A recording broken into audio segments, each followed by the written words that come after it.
जैसे ही दिल्ली में भाजपा की सरकार बनेगी, हमारा पहला फैसला होगा कि जो शरणार्थी पाकिस्तान से आए, उन्होंने जो उनके पास जो मकान है उनको मालिकाना अधिकार दिया जाए, उनको फ्री होल्ड किया जाए। कैबिनेट का ये पहला फैसला पहले दिन ही होगा। ये मैं देश के यशस्वी प्रधानमंत्री आदरणीय मोदी जी की ओर से आपको आश्वासन दे रहा हूं। मैं दिल्ली विधानसभा में 4.5 साल तक लीडर ऑफ ऑपोजिशन रहा और मैंने अरविंद केजरीवाल की आंखों में आंख डालकर दिल्ली के अनेक मुद्दों को उठाया था। मैंने अरविंद केजरीवाल को यही पूछा था कि अरविंद केजरीवाल, आपने दिल्ली के लोगों को ये वायदा किया कि दिल्ली में मेरी सरकार आएगी, मैं दिल्ली के लोगों को 24 घंटे स्वच्छ जल, क्लीन वाटर उपलब्ध कराऊंगा। आज दिल्ली के लोग बूंद बूंद पानी के लिए तरस रहे हैं। जल बोर्ड के द्वारा जो पीने का पानी उपलब्ध कराया जा रहा है वह पानी दूषित है। उस पानी को पीकर लोगों का पेट खराब हो रहा है, किडनी खराब हो रही है, लीवर खराब हो रहा है। अरविंद केजरीवाल के पास कोई जवाब नहीं था और आज अरविंद केजरीवाल ने इस बात को स्वीकार किया है कि मैं दिल्ली के लोगों को पीने का पानी नहीं दे पाया, मैं दिल्ली को अच्छी सड़कें नहीं दे पाया। और अरविंद केजरीवाल ने इस बात को भी स्वीकार किया है कि मैं यमुना को भी क्लीन नहीं कर पाया। अरविंद केजरीवाल ने और 5 साल मांगे हैं। दिल्ली के अंदर भारतीय जनता पार्टी की सरकार आ रही है। मोदी जी ने इस बात का ऐलान कर दिया है कि हम हिमाचल से, उत्तर प्रदेश से हम गंगा जल लेकर आएंगे, दिल्ली में पीने के पानी की उपलब्धता बढ़ाएंगे और 8 घंटे लगातार स्वच्छ जल 20,000 लीटर पानी दिल्ली के लोगों को मुफ्त उपलब्ध कराएंगे। ये श्री नरेंद्र मोदी जी ने ये ऐलान किया है। अरविंद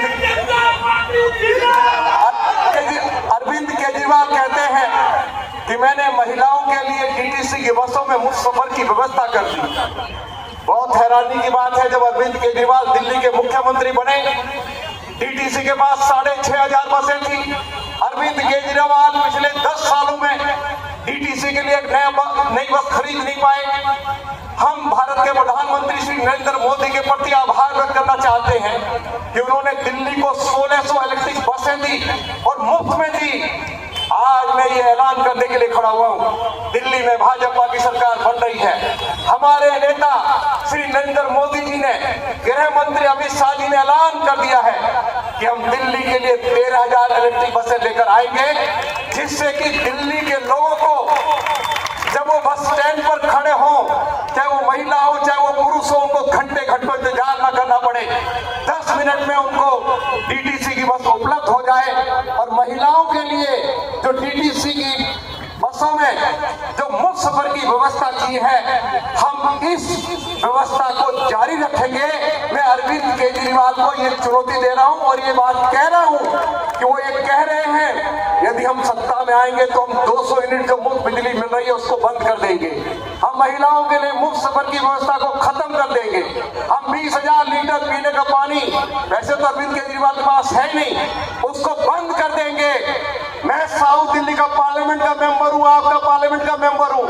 मैं अरविंद केजरीवाल को चुनौती दे रहा हूं, हम 200 यूनिट मुफ्त बिजली भी देंगे, महिलाओं के लिए मुफ्त डीटीसी के सफर की व्यवस्था भी करेंगे। हम दिल्ली के लोगों को 20,000 लीटर मुफ्त पानी भी देंगे। और यदि हमने नहीं दिया तो मैं अरविंद केजरीवाल को कह रहा हूं कि मैं पार्लियामेंट की मेंबरी छोड़कर अपने घर चला जाऊंगा। नहीं तो अरविंद केजरीवाल आए जिस मंच पर बहस करना चाहते हैं, नहीं तो उनको ये कहना पड़ेगा कि वे राजनीति से संन्यास ले लेंगे। अरविंद केजरीवाल, झूठ बोलना बंद करो। आपने इस दिल्ली को बहुत बेदर्दी के साथ लूटा है, आपने इस दिल्ली को नरक में तब्दील कर दिया।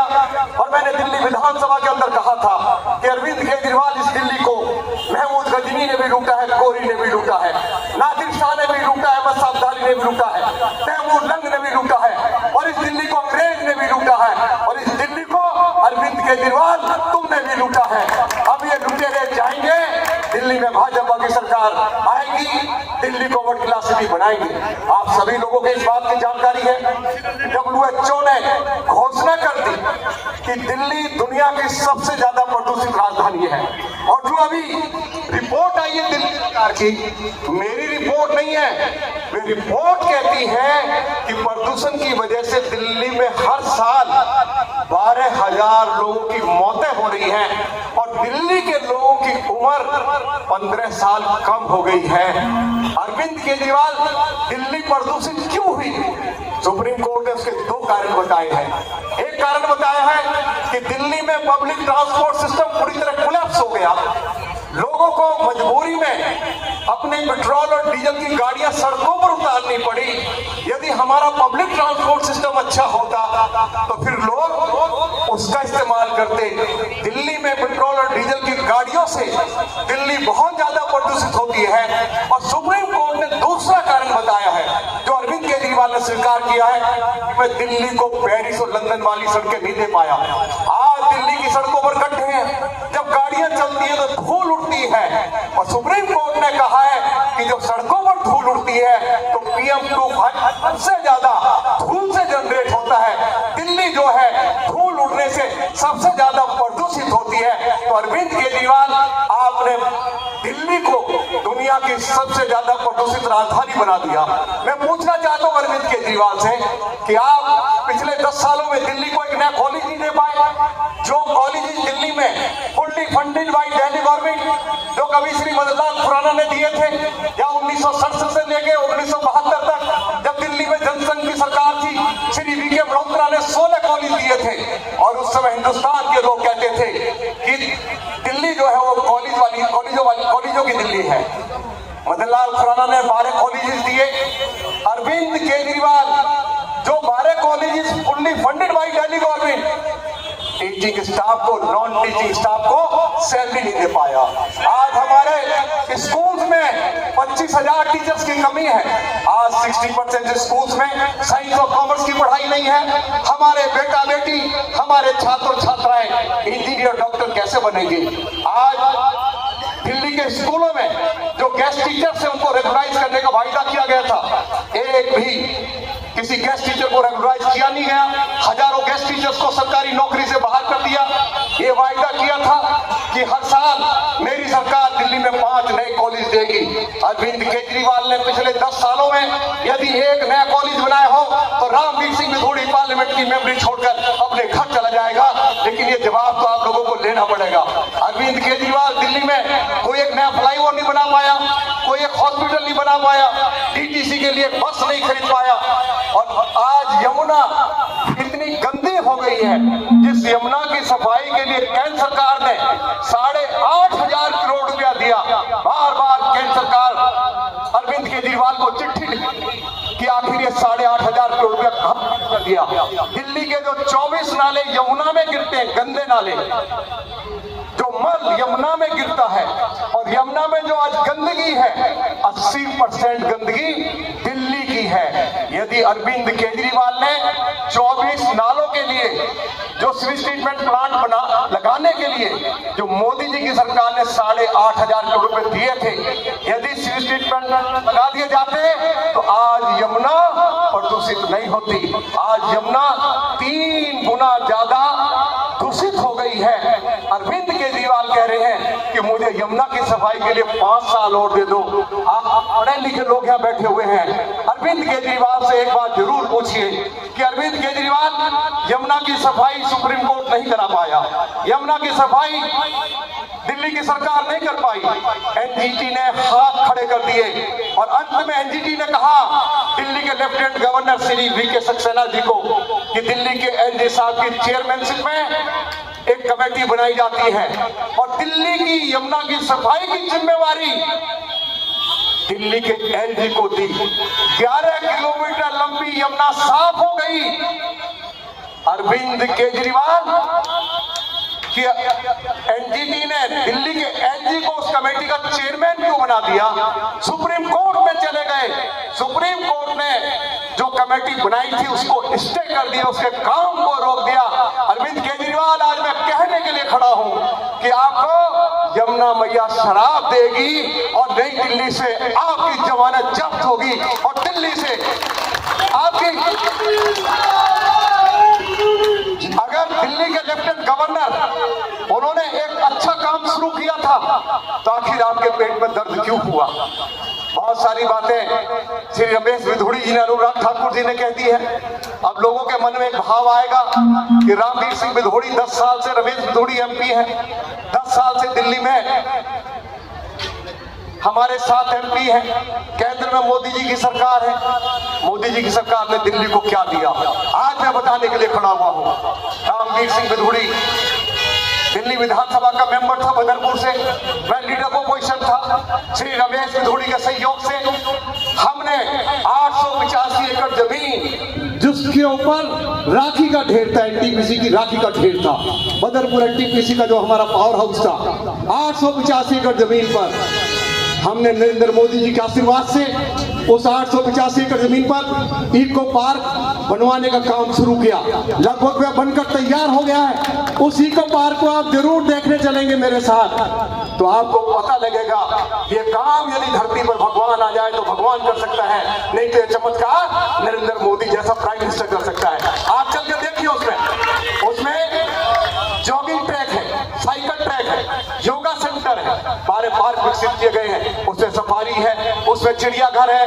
आपने कभी सोचा था? मैं 1969-70 में देशबंधु कॉलेज में था, हम लोग पढ़कर लेट जाते थे वोटिंग के लिए। कभी किसी ने सोचा था कि राखी के ढेर पर नरेंद्र मोदी जी वोटिंग लेक बना देंगे? आज वो वोटिंग लेक बनकर तैयार हो गया है। एरिया का एनवायरमेंट ठीक होगा, प्रदूषण का स्तर नीचे आ रहा है, हजारों बच्चों को रोजगार मिलेगा और राखी के ढेर पर वोटिंग लेक, उस पर जब नाव चलेगी हमारे बच्चे, जब स्कूल से कॉलेज से जब उस इको पार्क में जाएंगे तो उनका मन गदगद हो जाएगा। आप उस इको पार्क को जरूर देखे आइए।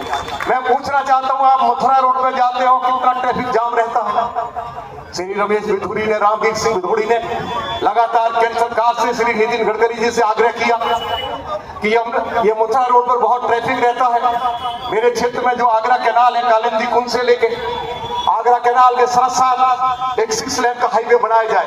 6,500 करोड़ रुपया मोदी जी की सरकार ने हाईवे बनाने के लिए दिया। वो हाईवे बनकर तैयार हो गया है। अभी सराय काले खां से कालिंदी कुंज तक उसको जोड़ना है। मेरे क्षेत्र के लोग जो सोना जाते थे या बड़ौदा मुंबई हाईवे पर जाते थे तो 3 घंटा लगता था। अब बदरपुर क्षेत्र के लोग सोना जाते हैं तो 25 मिनट में सोना पहुंच जाते हैं और 30 मिनट में बड़ौदा मुंबई हाईवे को टच कर जाते हैं। ये दिया है हमारी केंद्र की सरकार ने, ये दिया है पार्लियामेंट के मेंबर श्री रमेश विधुड़ी ने जब वो इस इलाके की नुमाइंदगी कर रहे थे।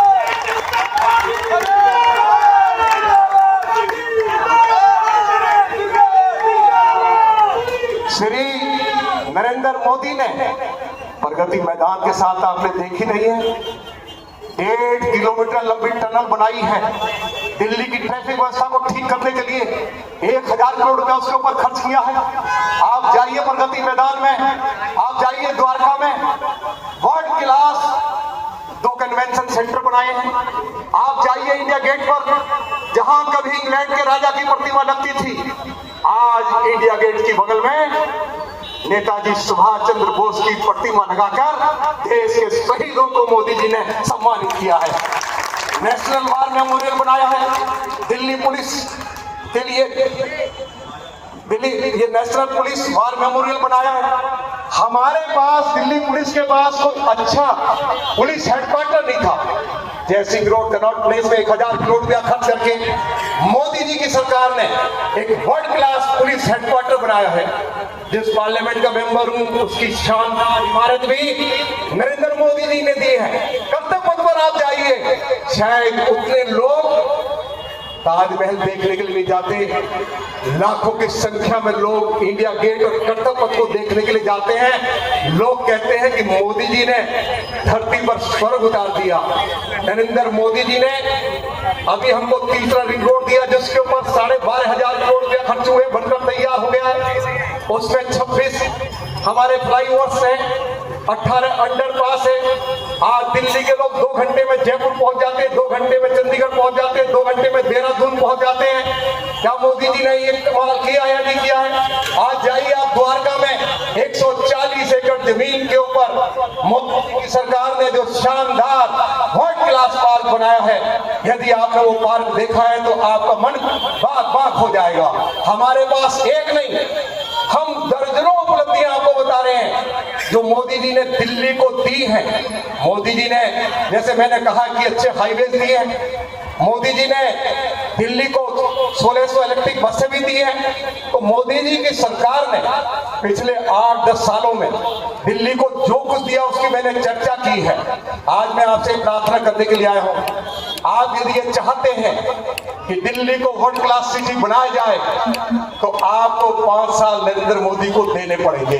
मैं आपसे आग्रह करने के लिए आया हूं। नरेंद्र मोदी यदि साबरमती रिवर जिस तरह से विकसित की है, आप चाहते हो यमुना, उसका यमुना का जो रिवर फ्रंट है वो साबरमती की तर्ज पर डेवलप किया जाए, यमुना क्लीन हो जाए, लोगों को 8 घंटे क्लीन वाटर मिले, दिल्ली का पब्लिक ट्रांसपोर्ट सिस्टम जो पूरी तरह कोलैप्स हो गया वो ठीक हो जाए, हमारी ट्रैफिक व्यवस्था ठीक हो जाए, दिल्ली में नए हॉस्पिटल्स बनाए जाए, दिल्ली को नए कॉलेजेस दिए जाए। दिल्ली जिनके लिए तरस रही है, और मैं आपको जानकारी देना चाहता हूं कि अरविंद केजरीवाल एक कॉलेज नहीं दे पाया, लेकिन मोदी जी की सरकार ने दिल्ली को 3 नए कॉलेज दिए हैं, 3 नए कॉलेज दिए हैं। हम मोदी जी के प्रति हम लोग आभार व्यक्त करना चाहते हैं, और मेरा आप सभी से हाथ जोड़ के आग्रह है। अभी हम लोग इसी आपके क्षेत्र में, कालकाजी विधानसभा क्षेत्र में, श्री निवासपुरी में श्री राज्यपाल जी का बहुत सहयोग रहा है। श्री रमेश बिधूरी पार्लियामेंट के मेंबर थे, बड़ा भारी उनका सहयोग था। हम लोग फ्रेंड्स कॉलोनी हो गई ना, वहाँ जो शानदार स्पोर्ट्स कॉम्प्लेक्स बनाया जा रहा है वो बनकर तैयार हो जाएगा, और उसका उद्घाटन भी होने वाले विधायक श्री रमेश बिधूरी अपने कर कमलों के द्वारा करेंगे। उसको और सुंदर बनाएंगे, उसको और अच्छे से विकसित करेंगे। अरविंद केजरीवाल के बारे में मैं 2 बातें कहकर अपनी बात को समाप्त करूंगा। दिल्ली विधानसभा में जब नई एक्साइज पॉलिसी लाई गई तो मैंने अरविंद केजरीवाल को कहा था, अरविंद केजरीवाल इस नई एक्साइज पॉलिसी को वापस ले लो। आपकी सरकार रेजिडेंशियल एरियाज में हजारों नए शराब के ठेके खोलना चाहती है। ये मास्टर प्लान का उल्लंघन है, मास्टर प्लान का वायलेशन है, सुप्रीम कोर्ट की का वायलेशन है। आपने शराब के ठेकेदारों से सैकड़ों करोड़ रुपया लिया है। यदि आप रिहायशी क्षेत्रों में शराब के ठेके खोलकर दिल्ली के युवाओं को बर्बाद करने की कोशिश करोगे, और यदि मैं आपको रोकने में विफल हो गया तो मैं भगवान की सौगंध खाता हूं कि मैं इस विधानसभा को छोड़कर चला जाऊंगा, इस्तीफा देकर चला जाऊंगा। दिल्ली की सड़कों के ऊपर नई एक्साइज पॉलिसी के खिलाफ लड़ाई लड़ी, और अरविंद केजरीवाल ने कहा मुझे, रामवीर सिंह बिधूरी, ये वर्ल्ड क्लास एक्साइज पॉलिसी है। ये जब एक्साइज पॉलिसी लागू हो जाएगी, दिल्ली में महिलाओं को, युवाओं को आसानी से शराब सुलभ हो जाएगी। अरविंद केजरीवाल ने दिल्ली पुलिस से एनओसी नहीं ली। शराब बेचने का समय, बिक्री का समय रात को 10 बजे तक होता था, उसको प्रातः 3 बजे तक कर दिया। दिल्ली में 21 ड्राई डेज होते थे, उनकी संख्या घटाकर 3 कर दी गई। शराब के ठेकेदारों को 2% कमीशन मिलता था, उसको 12% कर दिया गया। दिल्ली में 20,000 करोड़ रुपए की शराब हर साल बेची जाती है। अरविंद केजरीवाल ने कहा कि इस नई शराब नीति से मेरी सरकार की आय बढ़ जाएगी। आखिर में अरविंद केजरीवाल को जब नई शराब नीति वापस लेनी पड़ी, 3,000 करोड़ रुपए का घाटा दिल्ली सरकार को हुआ। जो अरविंद केजरीवाल ये कहता था कि नई शराब नीति से हमको 10,000 करोड़ रुपए का फायदा होगा। आप मुझे बताइए, ये दिल्ली के टैक्स पेयर्स का पैसा था या नहीं था? जो पैसा अरविंद केजरीवाल की जेब में गया, जो पैसा शराब के ठेकेदारों की जेब में गया। मैं दूसरा उदाहरण आपको देना चाहता हूं। देश में कोरोना की महामारी जोर पकड़ रही थी। अरविंद केजरीवाल ने, जो उनका सरकारी घर है, उन्होंने फैसला लिया कि मैं अपने लिए पुराने घर को तोड़कर मैं अपने लिए नया घर बनाऊंगा। 10 करोड़ रुपए की पहले मंजूरी दे दी गई। मैंने अरविंद केजरीवाल को कहा कि अरविंद केजरीवाल, आपने पुराने घर को तोड़ने की अनुमति कॉम्पिटेंट अथॉरिटी से नहीं ली। जो दर्जनों उसमें अंग्रेज के समय के दरख्त है, पेड़ है, उनको काटा जा रहा है, उनको हटाया जा रहा है। आपने कॉम्पिटेंट अथॉरिटी से अनुमति ही नहीं ली। अरविंद केजरीवाल, जो शीश महल आप अपने लिए बना रहे हो, उसका नक्शा नहीं पास हुआ है। अरविंद केजरीवाल के बगल में 21 क्लास 1 ऑफिसर्स के फ्लैट थे, एक जज का फ्लैट था। उन 21 फ्लैट्स को तोड़कर मुख्यमंत्री निवास का हिस्सा बना दिया गया। उनके बगल में दिल्ली के होम सेक्रेटरी थे mister Bhalla, vice chairman DDA थे मिस्टर मनीष गुप्ता।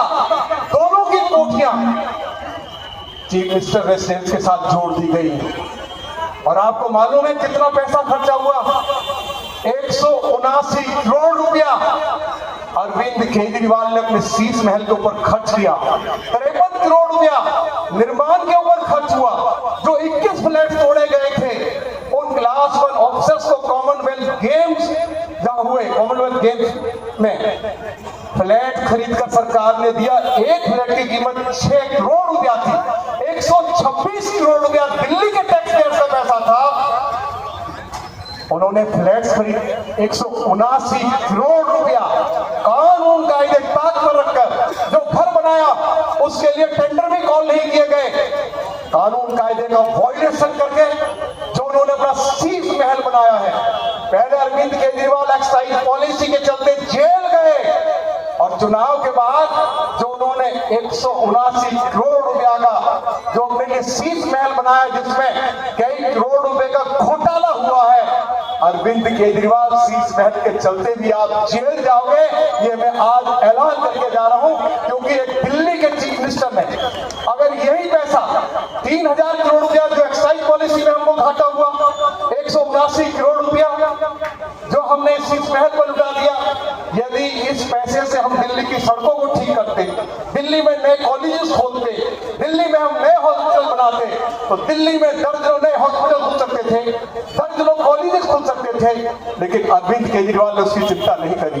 मैं अंत में आपसे एक प्रार्थना करने के लिए आया हूं। अभी 7 महीने पहले मैंने पार्लियामेंट का चुनाव लड़ा। आप सभी के आशीर्वाद से रामवीर सिंह बिधूड़ी चुनाव जीतकर पार्लियामेंट का मेंबर बना। मेरा सौभाग्य है कि आपके आशीर्वाद से मैं चुनाव जीता, और जिस मैनिफेस्टो को लेकर हमारी पार्टी चुनाव लड़ रही है, उस मैनिफेस्टो को बनाने की जिम्मेवारी आपके सेवक रामवीर सिंह बिधूड़ी को दी, जिसकी प्रशंसा भारत के प्रधानमंत्री कर रहे, पूरे दिल्ली के लोग कर रहे हैं। और मुझे इस बात की भी खुशी है कि कल जब लोकसभा का सत्र शुरू होगा, भारत की राष्ट्रपति महोदया का जो अभिभाषण हुआ है, उस अभिभाषण पर कल मुझे शुरुआत में, मतलब उस चर्चा को शुरू करने का मुझे जिम्मेवारी देश के यशस्वी प्रधानमंत्री ने दी। 1 घंटे का मेरा लोकसभा में कल 12:10 में भाषण शुरू होगा। प्रधानमंत्री जी वहां बैठे होंगे। मैं इस घोषणा पत्र की भी चर्चा करूंगा, दिल्ली की बदहाली की भी चर्चा करूंगा, और Delhi world class city Modi ji की लीडरशिप में कैसे बनेगी उसकी भी चर्चा करूंगा। और मोदी जी बैठकर वे जरूर खत्म पाएंगे। ये आज मैं आपके बीच में ऐलान करके जा रहा हूं। आप श्री रमेश बिधूड़ी को दिल्ली में, क्योंकि भारतीय जनता पार्टी की सरकार बनने जा रही है, 27 साल के बाद दिल्ली में भाजपा की सरकार बनने जा रही है, और मोदी जी ने दिल्ली के लोगों से हाथ जोड़ के आग्रह किया है कि दिल्ली को ठीक करने के लिए, दिल्ली को खुशहाल बनाने के लिए, दिल्ली को विकसित करने के लिए, सर्वश्रेष्ठ बनाने के लिए मोदी को एक अवसर दे दो। तो क्या फिर आप मोदी जी को दिल्ली को खुशहाल बनाने के लिए, दिल्ली को वर्ल्ड क्लास सिटी बनाने के लिए एक मौका देंगे या नहीं देंगे? आप बताइए। आप ये मौका दो, डबल इंजन की सरकार होगी। ये रामवीर सिंह बिधूड़ी सीनियर उम्र में, मैं बड़ा हूं रमेश जी से, लेकिन रिश्ते में ये मेरे चाचा है, मैं इनका भतीजा हूं। कोई गलती होगी और क्षमा कर देना। ये थोड़े गर्म है, मैं थोड़ा नरम हूँ, तो चलता ही है कभी कभी, थोड़ा कहीं गर्म भी कभी जरूरत पड़ती है ना मोर्चे पर। कई बार जरा 2 कदम पीछे भी हटना पड़ता है, तो कभी 6 कदम आगे भी बढ़ना पड़ता है। कभी नरम गरम चलता रहता है। रमेश मुधुरी की नीयत में कोई खोट नहीं है, अपने क्षेत्रवासियों के प्रति हमेशा समर्पित रहते हैं, क्षेत्र के विकास के लिए सब कुछ करने के लिए तैयार रहते हैं। मैं आप सभी से प्रार्थना करने के लिए आया हूँ कि आप यदि उनको चुनाव जिताकर आप भेज रहे हैं, मुझे बहुत बड़ी ताकत मिल जाएगी। जो लोग मुझे शिकायत करते हैं Ramveer Singh Bidhuri public transport system बहुत खराब है, सड़कें टूटी पड़ी है, पीने का पानी नहीं है, दिल्ली का सीवरेज सिस्टम पूरी तरह बर्बाद हो गया है, आप रमेश मुधुरी जी को चुनाव जिताकर भेजिए। हम दोनों चाचा भतीजा मिलकर आपके आशीर्वाद से निगम पार्षद राजपाल जी इनको साथ लेकर हम अपने इस बदरपुर कालका जी विधानसभा को हम दिल्ली का सबसे सुंदर, खुशहाल और विकसित क्षेत्र के रूप में इसको डेवलप करेंगे। आप अपना आशीर्वाद श्री रमेश मुधुरी को दीजिए। आप सभी का बहुत बहुत धन्यवाद। जय हिंद, जय भारत, भारत माता की, भारत माता की, नरेंद्र